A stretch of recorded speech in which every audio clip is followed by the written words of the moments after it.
Hello friends, आप सबका आपके अपने चैनल पर एक बार फिर से स्वागत है। तो कैसे हो आप सब? उम्मीद करता हूं आप सब अच्छे होंगे और आप सबकी पढ़ाई भी अच्छी चल रही होगी। तो आज की इस क्लास में हम पाचन तंत्र, डाइजेस्टिव सिस्टम के महत्वपूर्ण प्रश्नों की चर्चा करेंगे। इसलिए पिछली क्लास में हमने बायोलॉजी के कोशिका, रक्त परिसंचरण तंत्र, जीव विज्ञान की प्रमुख शाखाएं और उनके जनक के बारे में महत्वपूर्ण प्रश्न डिस्कस कर लिए थे। वो क्लासेज आप चैनल की प्लेलिस्ट पर जाकर आराम से देख सकते हैं। तो चलिए क्लास शुरू करते हैं।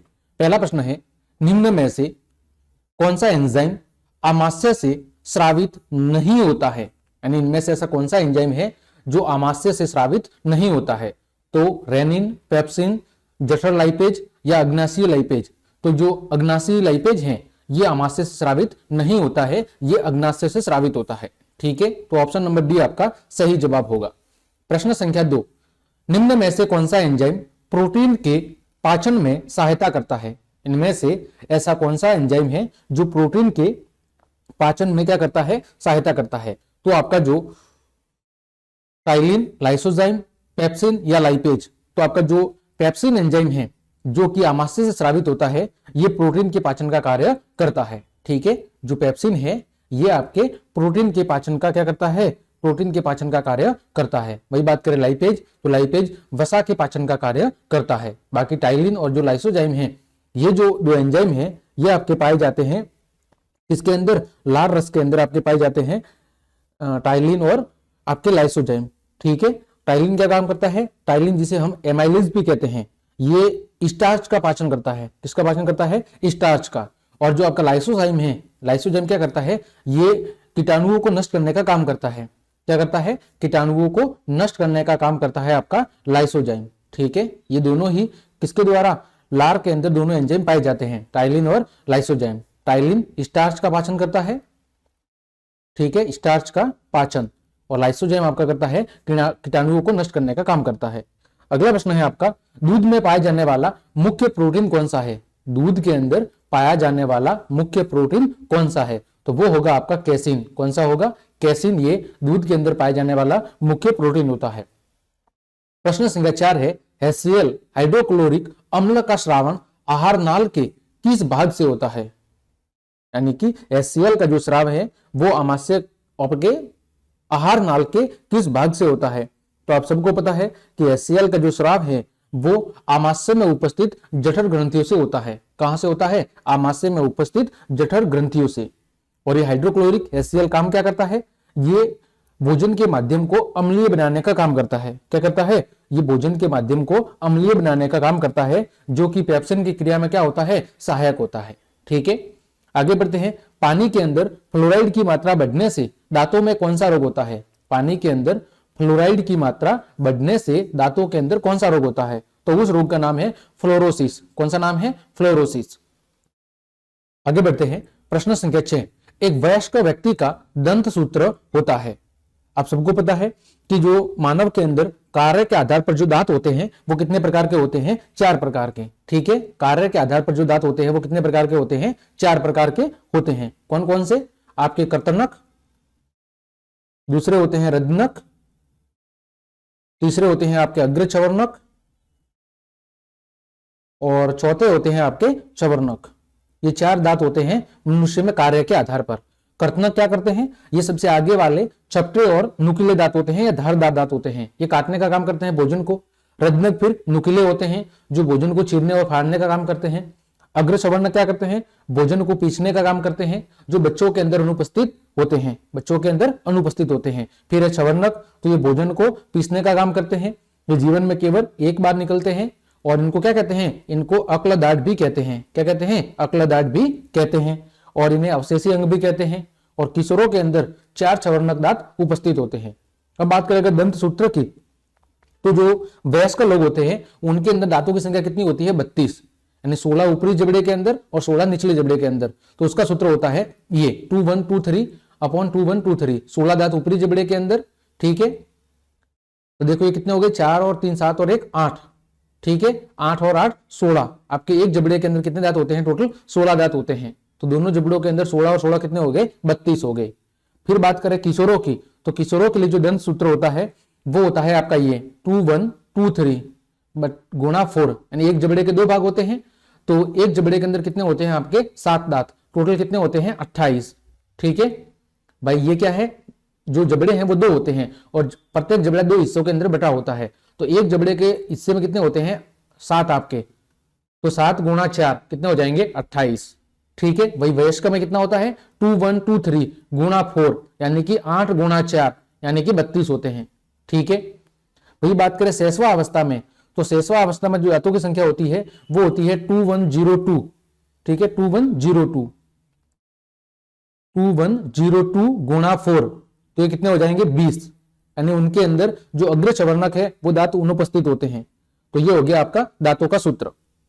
अगला प्रश्न है आपका कि मानव शरीर के अंदर सबसे कठोर पदार्थ कौन सा है, तो आप सब जानते हैं वो है आपका इनेमल। कौन है इनेमल, तो इनेमल किससे मिलकर बना होता है, ये बना होता है कैल्शियम कार्बोनेट या कैल्शियम फॉस्फेट से। किससे बना होता है कैल्शियम कार्बोनेट CaCO3 से, या बना होता है CaPO4PO3 से। ठीक है, PO4 या PO3 ऐसा कोई सूत्र होता है, उससे बना होता है। कैल्शियम कार्बोनेट या फिर कैल्शियम फास्फोर से मिलकर बना होता है, PO4 होता है। ठीक है, क्या होता है CA3PO4 ये होता है CaCO3 कैल्शियम कार्बोनेट का सूत्र होता है, और CA3PO4 ये सूत्र होता है आपके कैल्शियम फॉस्फेट का। तो जो दांत होते हैं वो दांतों का जो इनेमल होता है वो इसी का बना होता है, और ये दांतों का सबसे हमारे मानव शरीर का सबसे कठोर पदार्थ होता है। फिर है दांत का सर्वाधिक भाग बना होता है, तो दांत का जो सबसे ज्यादा भाग बना होता है वो किसका बना होता है, तो वो बना होता है आपका डेंटाइन से। किसका बना होता है डेंटाइन से, और डेंटाइन की जो ऊपरी परत है उसी को कहते हैं इनेमल। फिर है इनेमल बना होता है, इनेमल किसका बना होता है कैल्शियम कार्बोनेट या कैल्शियम फॉस्फेट का, तो ये सूत्र है कैल्शियम फॉस्फेट का, और कैल्शियम कार्बोनेट का सूत्र है CaCO3। फिर मनुष्य के दांत होते हैं, मनुष्य के दांत होते हैं कैसे होते हैं, हेड्रोडेंट, थिकोडेंट या डाइफायोडेंट, तो उपरोक्त सभी, यानी मनुष्य के जो दांत हैं उनको सामान्यतः 3 कैटेगरी के अंदर बांटा जाता है। कितने कैटेगरी में, 3 कैटेगरी में। एक गर्तदंती जो जबड़े की हड्डियों में धसे हुए दांत होते हैं, फिर होते हैं द्विवारदंती जो दांत जीवन में 2 बार निकलते हैं, और एक होते हैं विषम दंती, वे दांत जो एक से अधिक प्रकार के होते हैं। तो इस तरह जो दांतों के सामान्य प्रकार है वो 3 होते हैं। ठीक है, गर्तदंती, द्विवारदंती और विषम दंती, यानी वही हेट्रोडेंट, थिकोडेंट और डाइफायोडेंट। तो गर्तदंती जबड़े की हड्डियों में धसे हुए दांत होते हैं, द्विवारदंती जो जीवन के अंदर 2 बार निकलते हैं, और विषम दंती वे दांत जो एक से अधिक प्रकार के होते हैं। ये आपको ध्यान रखना है। आगे बढ़ते हैं, दांतों का अध्ययन विज्ञान की कौन सी शाखा में किया जाता है, आप सबको पता है वो शाखा है आपकी ओडेंटोलॉजी। ठीक है, विज्ञान की जितनी भी शाखा है उसकी क्लास मैंने पहले से अपलोड कर रखी है, आपसे रिक्वेस्ट है कि वो क्लास जाकर जरूर देखें। अगला है दांत किसके बने होते हैं, तो अभी मैंने बताया दांत बने होते हैं कैल्शियम और फास्फोरस के। दांतों का निर्माण कौन सी प्रोटीन से होता है, यह इंपॉर्टेंट है। तो दांतों का निर्माण करने वाले जो प्रोटीन है उसका नाम है ओसिन। प्रश्न संख्या 14 है, इनमें से कौन सा कथन असत्य है, कौन सा कथन असत्य है। स्थायी दांतों की संख्या 20, अस्थायी दांतों की संख्या 20, द्विवारदंती दांतों की संख्या 20 और रत्नक दांतों की संख्या 4। तो ये तीनों कथन सही है। अस्थायी दांतों की संख्या 20 होती है, द्विवारदंती दांतों की संख्या भी 20 होती है, और रत्नक दांतों की संख्या 4 होती है। लेकिन ऑप्शन नंबर ए है ये आपका गलत है, क्योंकि स्थायी दांतों की संख्या 20 नहीं होती है। ठीक है, आगे बढ़ते हैं। प्रश्न संख्या 15, हाथी में कौन सा दांत गजदंत यानी टस्क दांत के रूप में बाहर निकला रहता है। हाथी के अंदर कौन सा दांत है जो कि आपका गजदंत के रूप में बाहर निकला होता है, तो वो होता है आपके ऊपरी जबड़े का इंसाइजर। कौन सा होता है, ऊपरी जबड़े का जो इंसाइजर दांत होता है वो आपका बाहर निकला होता है आपके बाहर वाले दांत के रूप में। अगला है प्रश्न संख्या 16, मिलान कीजिए। आपको क्या करना है, मिलान करना है। देखो कर्तनक, जो कर्तनक दांत है वो क्या करते हैं, तो आपको सिंपल सा पता है कि जो कर्तनक दांत हैं वो कर्तनक दांत किस काम में आते हैं, तो ये काटने के काम आते हैं। ठीक है, फिर रत्नक दांत क्या काम करते हैं, ये चीरने और फाड़ने का काम करते हैं। फिर प्री मोलर और मोलर, ठीक है, ये काम क्या करते हैं, तो ये भोजन को चबाने का काम करते हैं। और जो चिक टीथ हैं, ठीक है, वो क्या काम करते हैं, वो पीएम व एम यानी कि प्री मोलर और मोलर द्रव्यमान, जो मोलर होते हैं उस द्रव्यमान के रूप में काम करते हैं आपके चिक टीथ। ठीक है, आगे है प्रश्न संख्या 17, मनुष्य की मुख गुहा में कितनी जोड़ी लार ग्रंथि पाई जाती है, मनुष्य की मुख गुहा में कितनी जोड़ी लार ग्रंथि पाई जाती है वो आपको बताना है। तो कितनी जोड़ी पाई जाती है, 3 जोड़ी लार ग्रंथियां पाई जाती है। कितनी जोड़ी, 3 जोड़ी। ठीक है, मनुष्य की मुख गुहा के अंदर 3 जोड़ी आपकी क्या पाई जाती है, 3 जोड़ी आपकी लार ग्रंथियां पाई जाती है। यह आपको अच्छे से ध्यान रखना है। ठीक है, आगे बढ़ते हैं। लार का पीएच मान कितना होता है, किसका, लार का आपका पीएच वैल्यू है वो कितनी होती है वो आपको बतानी है। तो लार की जो पीएच वैल्यू होती है वो होती है आपकी 6.8। कितनी होती है, 6.8। अगर बात करें कि जो 3 जोड़ी लार ग्रंथियां है वो कहां कहां पाई जाती है, तो एक तो पाई जाती है जीभ के दोनों ओर। कहां पर पाई जाती है, जीभ के दोनों ओर। ठीक है, एक जोड़ी लार ग्रंथि पाई जाती है जबड़ों के दोनों ओर। ठीक है, और तीसरी लार ग्रंथि पाई जाती है वो पाई जाती है दोनों कानों के पीछे, दोनों कानों के नीचे, सॉरी, दोनों कानों के नीचे। ये 3 जोड़ी लार ग्रंथियां पाई जाती है, एक जोड़ी जीभ के दोनों ओर, एक जोड़ी जबड़ों के दोनों ओर और एक जोड़ी दोनों कानों के नीचे वाले भाग में। अगला है आपका, लार के अंदर कौन सा एंजाइम पाया जाता है। तो लार के अंदर 2 प्रकार के एंजाइम होते हैं। कितने प्रकार के, 2, एक टाइलिन और एक लाइसोजाइम, यानी कि दोनों। टाइलिन क्या काम करता है, ये काम करता है स्टार्च का पाचन, किसका, स्टार्च का। और लाइसोजाइम क्या करता है, ये कीटाणुओं को नष्ट करने का काम करता है। क्या काम करता है, कीटाणुओं को नष्ट करने का। ठीक है, स्टार्च के पाचन में होता क्या है कि ये जो एंजाइम है ये स्टार्च को माल्टोज में बदलता है और फिर माल्टोज को शर्करा में बदलने का काम करता है। पहले स्टार्च को माल्टोज में और फिर माल्टोज को शर्करा में बदलने का काम करता है। तो लार के अंदर 2 एंजाइम पाए जाते हैं आपके, टाइलिन और लाइसोजाइम, यानी ऑप्शन नंबर सी आपका सही जवाब है। स्टार्च यानी मंड को माल्टोज में परिवर्तित करने का काम कौन करता है, अभी मैंने बताया कौन सा एंजाइम करता है, वो आपका एंजाइम है आपका टाइलिन।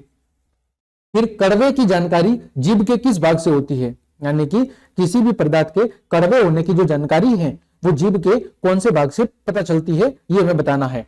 तो देखो, जीभ के 3 भाग होते हैं। ठीक है, जीभ के कितने भाग होते हैं, 3 भाग, यानी कुछ इस तरह मैं बता देता हूं। देखो, ये कुछ इस तरह आपकी जीभ है, ये जो पीछे वाला भाग होता है ये जानकारी देता है कड़वे की। ठीक है, फिर ये जो मध्य भाग का दोनों किनारा वाला भाग होता है ये देता है आपके खट्टे पदार्थों की जानकारी, और जो आपका अग्र भाग होता है जीभ का वो देता है आपके मीठे भाग की जानकारी। ठीक है, तो जो कड़वे भाग की जानकारी देने वाला जीभ का हिस्सा होता है वो होता है आपका पच्च भाग, पीछे वाला भाग। ठीक है, आगे बढ़ते हैं। प्रश्न संख्या 22, मिलान कीजिए। क्या करना है आपको, मिलान करना है। भोजन के पाचन की शुरुआत कहां से होती है, मुख से होती है, बिल्कुल सही बात है, कथन सत्य है। भोजन के पाचन की रासायनिक शुरुआत कहां से होती है, मुख गुहा से होती है, बिल्कुल सही बात है। भोजन का सामान्य पाचन आमाशय में होता है, सही बात है। भोजन का सबसे ज्यादा पाचन छोटे आंत में होता है, सही बात है। कार्बी का सर्वाधिक पाचन कहां होता है, मुख गुहा में। प्रोटीन का सर्वाधिक पाचन कहां होता है, वो आमाशय में, रेनिन प्रोटीन के द्वारा। वसा का सर्वाधिक पाचन कहां होता है, छोटी आंत में, सही बात है। और वसा के पाचन की शुरुआत कहां से होती है, आमाशय से होती है, बिल्कुल सही बात है। सभी कथन आपस में मिले हुए हैं। अगला है, आहार नाल के किस भाग में भोजन का किसी भी प्रकार का पाचन नहीं होता है। आहार नाल का कौन सा भाग है जिसमें भोजन का कुछ भी पाचन नहीं होता है, तो आपकी ग्रसनी और ग्रसिका, इन दोनों के अंदर कुछ भी पाचन नहीं होता है। ऑप्शन नंबर सी आपका सही जवाब है। प्रश्न संख्या 24, पाचन तंत्र श्वसन तंत्र का कॉमन भाग होता है। पाचन तंत्र और श्वसन तंत्र दोनों का एक कॉमन भाग कौन सा होता है, जो दोनों के अंदर उपस्थित होता है, वो होता है ग्रसनी। फिर भोजन ग्रसनी के किस भाग से होता हुआ आमाशय तक पहुंचता है, तो ग्रसनी का जो भाग है वो होता है गलट। ठीक है, गलट वाले भाग से होते हुए जो भोजन है वो कहां से पहुंचता है, वो आपका आमाशय के अंदर पहुंचता है। ठीक है, अब ग्रसनी के अंदर 2 भाग होते हैं। ठीक है, एक होता है निगल द्वार जो ग्रास नली के अंदर खुलता है, और एक होता है कंठ द्वार जो कि श्वास नली के अंदर खुलता है। तो जो गलट है उसी को बोलते हैं निगल द्वार। कौन सा द्वार, निगल द्वार। ठीक है, इसको लिख लेता हूं मैं, इसको बोलते हैं आपका निगल द्वार। आपका जो ग्रसनी है, ग्रसनी के अंदर 2 छिद्र होते हैं, एक होता है निगल द्वार और दूसरा होता है आपका कंठ द्वार। तो जो आपका भोजन है वो इसी निगल द्वार से होते हुए कहां पहुंचता है, आमाशय के अंदर पहुंचता है, और निगल द्वार को कहते हैं गलट। ठीक है, आगे बढ़ते हैं। किसे ट्रैफिक पुलिसमैन के नाम से जाना जाता है, किसके नाम से, ट्रैफिक पुलिसमैन के नाम से, तो उसे कहते हैं एपिग्लोटिस। क्या कहते हैं, एपिग्लोटिस, या इसी को कहते हैं घाटी ढक्कन। एपिग्लोटिस कह लो या कह लो घाटी ढक्कन। जो कंठ द्वार होता है, कंठ द्वार के आगे एक पट्टी जैसी क्या होती है, रचना होती है, जिसे एपिग्लोटिस कहते हैं। जब मनुष्य भोजन करता है तो ये जो पट्टी है ये कंठ द्वार को क्या कर देती है, ढक देती है, ताकि जो भोजन है वो श्वास नली के अंदर प्रवेश न कर सके। तो यह एक तरह से ट्रैफिक पुलिसमैन के रूप में काम करता है। अगला है प्रश्न संख्या 27। आपका जो ग्रास नली है से भोजन सर्वप्रथम आमाशय के किस भाग में पहुंचता है? ग्रास नली से भोजन आमाशय के किस भाग में पहुंचता है वो आपको बताना है। तो देखो, जो ग्रास नली है वो क्या करती है, वो क्रमानुकुंचन गति के द्वारा ग्रसनी से भोजन को आमाशय में ले जाती है और इसमें कुछ भी पाचन नहीं होता है। ठीक है, ग्रास नली के अंदर कुछ भी पाचन नहीं होता है।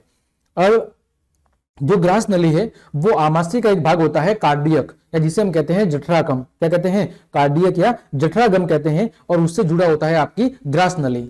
ठीक है, तो वहां पर भोजन को लेके जाती है। फिर जठर रस का श्रावण होता है।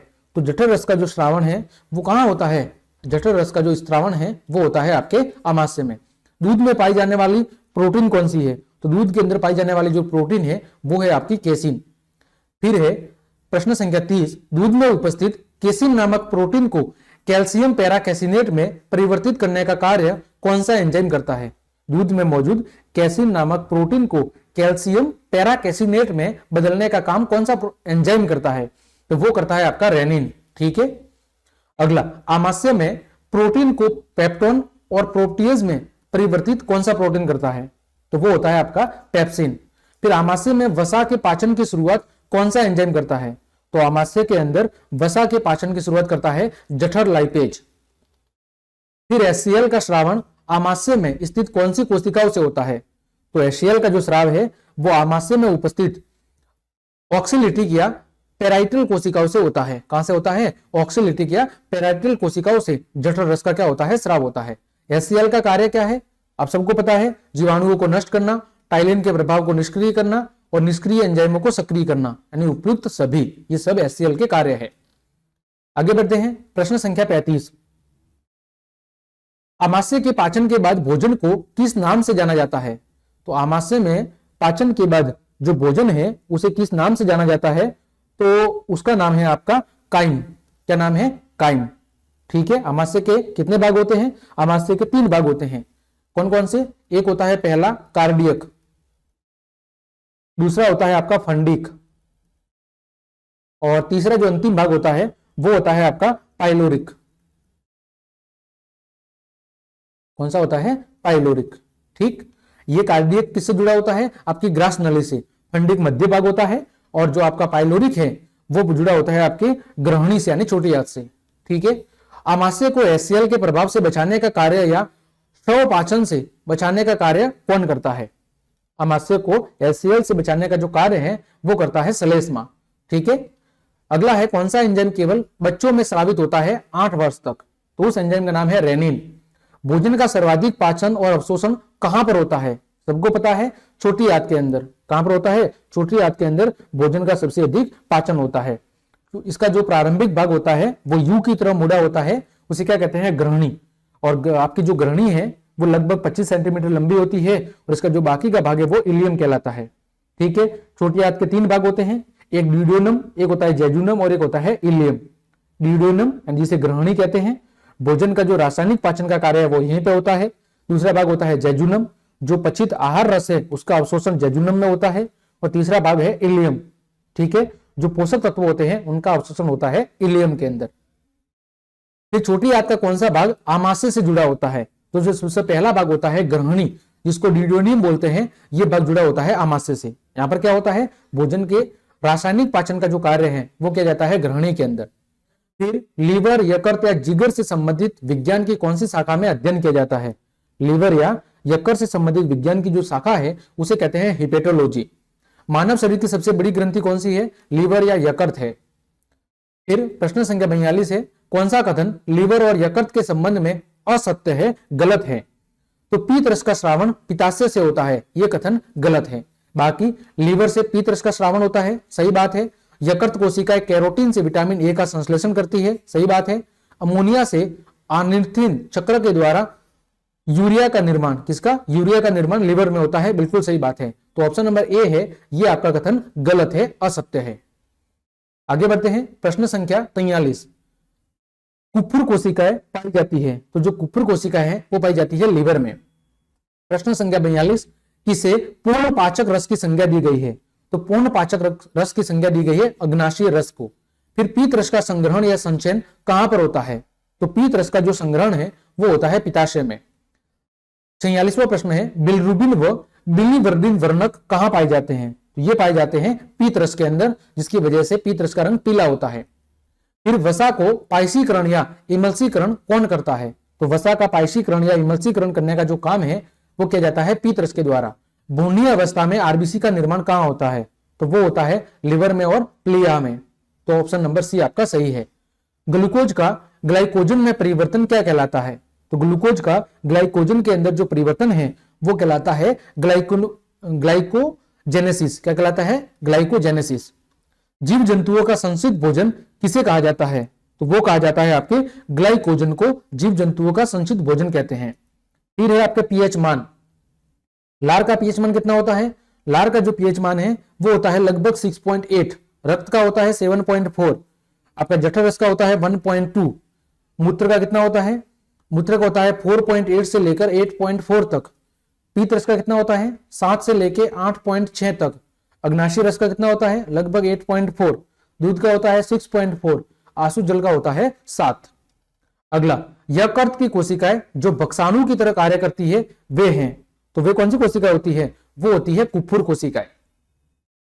प्रश्न संख्या 53, लिबर कुहन की दरारें पाई जाती है, यानी आंतरिक रस का जो श्रावण है वो कहां पर होता है, वो होता है ग्रहणी और इलियम के अंदर।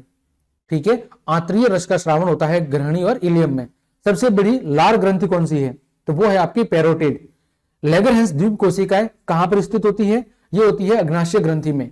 इंसुलिन हार्मोन का स्राव कहां से होता है, अग्नाशय ग्रंथि से। इंसुलिन हार्मोन की खोज किसने की थी, वो की थी बेटिंग और बेस्ट ने। आहार नाल का सबसे लंबा भाग कौन सा होता है, आप सबको पता है, छोटी आंत। इंसुलिन हार्मोन की कमी से होने वाला रोग कौन सा होता है, मधुमेह रोग होता है। अग्नाशय ग्रंथि से कौन सा एंजाइम स्रावित होता है वो बताना है, तो अग्नाशय जो ग्रंथि है उससे लाइपेज होता है, ट्रिप्सिन होता है, काइमोट्रिप्सिन होता है, इमाइलेज होता है और कार्बोक्सी पेप्टिडेज होता है, यानी उपयुक्त सभी होते हैं। रसांकुरों का कार्य क्या होता है, अवशोषण करना। ठीक है, भोजन के अंदर से पाचक पदार्थों का अवशोषण करना। फिर वसा का अवशोषण कौन सी कोशिकाओं से होता है, तो वो होता है आपकी लैक्टियल कोशिकाओं, यानी कि लसिका कोशिकाओं से वसा का अवशोषण होता है। फिर बड़ी आंत का मुख्य कार्य क्या है, तो जो बड़ी आंत का सबसे मुख्य कार्य है वो होता है जल और खनिज लवणों का अवशोषण। फिर मल में दुर्गंध निम्न में से किसकी उपस्थिति के कारण होती है, तो मल के अंदर जो दुर्गंध होती है वो इंडोल किसकी वजह से, वो होती है आपकी इंडोल और स्केटोल की वजह से।